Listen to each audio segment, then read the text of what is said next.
কোনো বক্তব্য না কাকু তো হাতে ওয়াজ করেন কাকু না কাকু আমি তো হাতে ওয়াজ দেন কাকু কাকু শুনেন আমি আপনাকে বলি বসেন একটা কথা বলেছেন এখানে কাকু আমি তো এই ধরনের বক্তব্য এখানে না কাকু আপনার কাছে এটা আমি আশা করি না আপনি এখানে আপনি স্লিপ দিতে পারতেন না এই ধরনের স্লিপ কি সরাসরি আমি না কাকু আপনি আমি খারাপ কিছু বলছি ভাই বাইরে না আলোচনা না আপনার খারাপ কিছু বলছি বলেন খারাপ বলেছেন তো এখানে না না কাকু এটা আপনি- না না না না না না বক্তব্য কেন এখানে না কাকু সাবধান হ্যাঁ থাকবেন না। তো ঠেট দেওয়া ঠিক না আমি কি দাওয়াত চেয়ে আনিছি আপনার কাছে আমাকে দাওয়াত দেওয়া লাগবে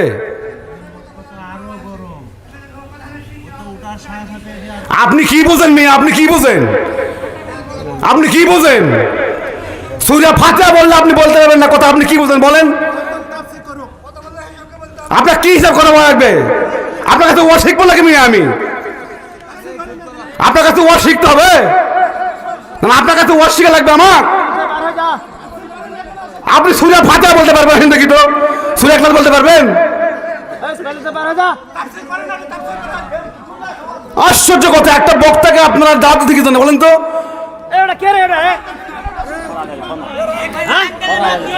এটা কোরআন আল্লাহর কোরআন এটা আল্লাহ তোমার এখানে সঠিক কথা বলো ঠিক কি না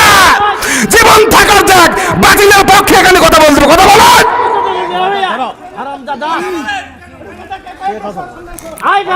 আশ্চর্য ধরনের কথা ওরা মনে করেছে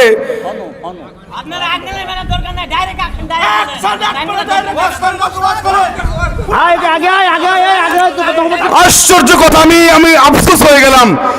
আমি আমি আমি অত্যন্ত মানে দুঃখ প্রকাশ করছি আমি সারা বাংলাদেশে কথা বলি গত রাত্রি তো পাবনাতে ওয়াজ করেছি আমি তো এত বড় নোংরা কথা বলিনি না কাকু বলেন কাকু বলেন কাকু বলেন কাকু কথা মানুষের তো ভুল হতে পারে কথা তো ভুল হতে পারে তাই না আপনি স্লিপ কাকু শোনেন আপনি স্লিপ দিবেন যে বাবা এটা ভুল হচ্ছে আপনি সরাসরি টেজে আসা আপনি একটা বক্তাকে আপনি হ্যারাসমেন্ট করতেছেন আপনি কি আমার চেয়ে বড় আলেম একজন আলিমের ভুল ধরবে সাধারণ লোক ভুল ধরে একটা রাজনৈতিক কথা বলো না তুমি এমনি কথা বলো আমি বিএ অনার্স এমএ কামেল আল কোরআনের উপর আমি মাস্টার্স করেছি অনার্স করেছি আপনি আমার চেয়ে দামি হলে আপনি কথা বলেন আমার তো ভুল হতে পারে মনে পারে হ্যাঁ ঠিক আছে কিন্তু আপনি স্লিপ দিবেন সরাসরি কাউন্টার কেন দিলেন বলেন তো কেন কথা দিলেন জাতি আজকের মিডিয়া আছে খালি গোটা জাতি দেখবে যে কোরআনের মাহফিলে বিএনপি বলা দেয় কথা বলে ঠিক কিনা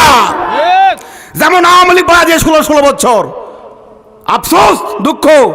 আমি এই জেলার সব দাওয়াত বাতিল করে দেবো এই জেলায় আর আসবো না আরো 6টা দাওয়াত আমার নেওয়া ছিল এই জেলায় আমি এই জেলায় আর প্রোগ্রামই করবো না কি হয়েছে আপনি স্লিপ দিলেন না গেল কত বড় শ্বাস টেজে আসো আগে তো টেস্ট থেকেও নামা দিয়েছিলে এখন টেজে নামা দাও দেখি কত বড় প্লেয়ার তুমি কয় বাপের তোর মাছ দিকে আসো কয় মায়ের দুধ খেয়ে নামে দিকে আসো ক্ষমা চাওয়া দরকার আলিমদের কাছে এই সমস্ত বেদবি করার কারণে কথা বলেন